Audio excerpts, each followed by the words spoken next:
Orixá, Exu e Anhangá não são o diabo. E se eu te dissesse que muitos demônios já foram deuses? E se eu te dissesse que Exu e Anhangá não são o diabo? E que a imagem do diabo como conhecemos hoje não existia no início do cristianismo?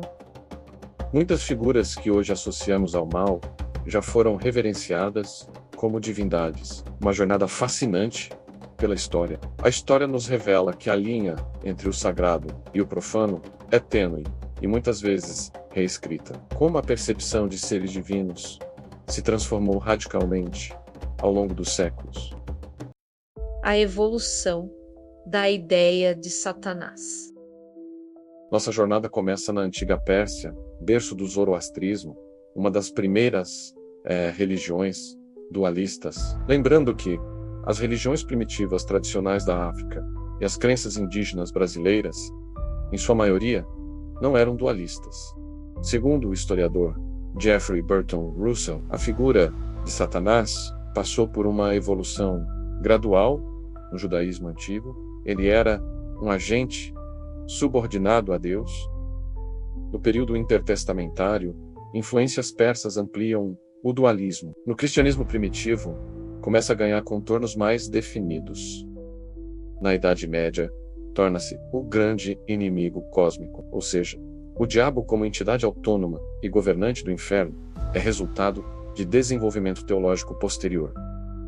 O diabo não surgiu com Jesus, ele foi criado bem depois.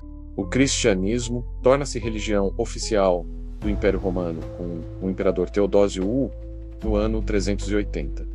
A partir daí, religiões pagãs não cristãs passam a ser classificadas como falsas ou demoníacas. A palavra Satã surgiu com o judaísmo 2000 antes de Jesus Cristo. Satã, que significava simplesmente acusador, mais de 400 anos após Jesus Cristo, passa a ser o inimigo cósmico de Deus. Como observa Mircea Eliade, quando uma religião se torna dominante, ela redefine o sagrado anterior como profano ou perigoso. Isso é um fenômeno histórico recorrente. Criando a imagem do diabo a partir do ano 380. A imagem popular do diabo, com chifres e patas, não vem diretamente da Bíblia. Ela foi construída ao longo da Idade Média.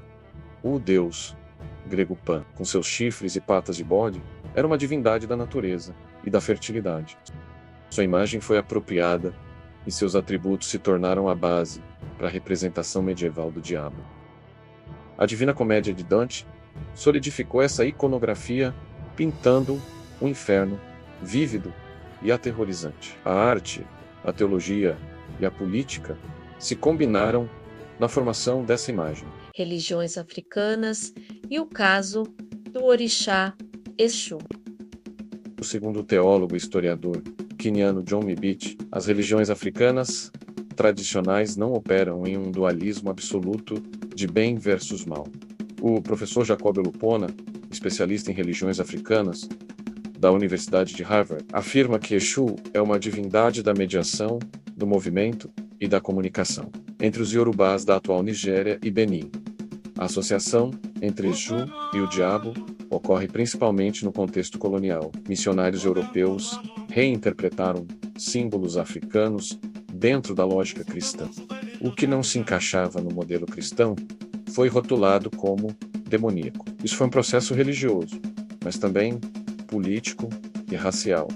O colonialismo distorceu sua imagem, transformando-o em uma figura maligna, longe de sua essência original.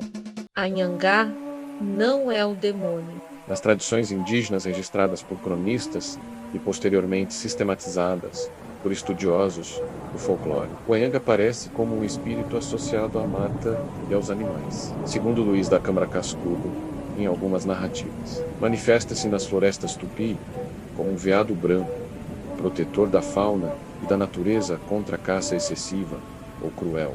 O Anhangá não deve ser compreendido originalmente como uma entidade essencialmente maligna, mas como um ser ambíguo, típico das cosmologias indígenas, cuja função está ligada à preservação da ordem natural. Sua atuação punitiva não representava o mal absoluto, mas a defesa do equilíbrio ecológico. a catequese e a demonização do Anhangá. Com a chegada dos missionários jesuítas, no século XVI, houve a necessidade de traduzir conceitos cristãos para as línguas indígenas. Nesse contexto, o termo Anhangá passou a ser utilizado como equivalente à ideia de demônio ou diabo no processo catequético.